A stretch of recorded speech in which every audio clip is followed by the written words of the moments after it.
gally gönlüm armanlı.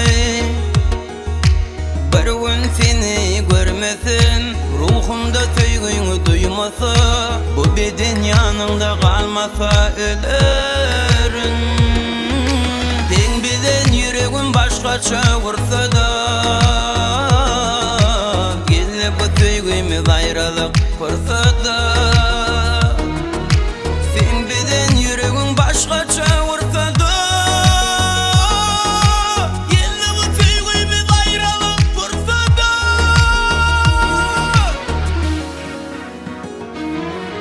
Yar izlesin, elimi kolumu bağla, senin gücün yetmez söygümü benden almağa.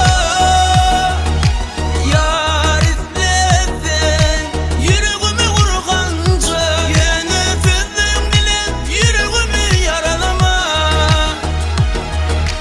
Yar izlesin, elimi kolumu bağla, senin gücün yetmez söygümü benden almağa.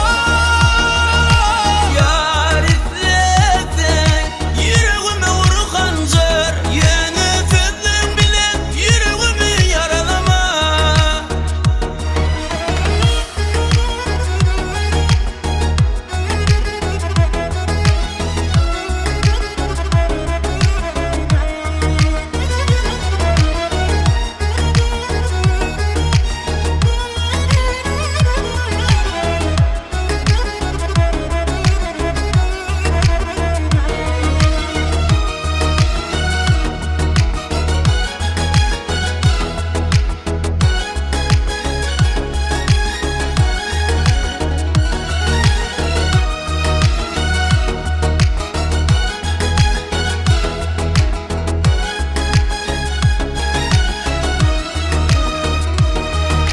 Sen bilen yüreğim başkaça vursa da,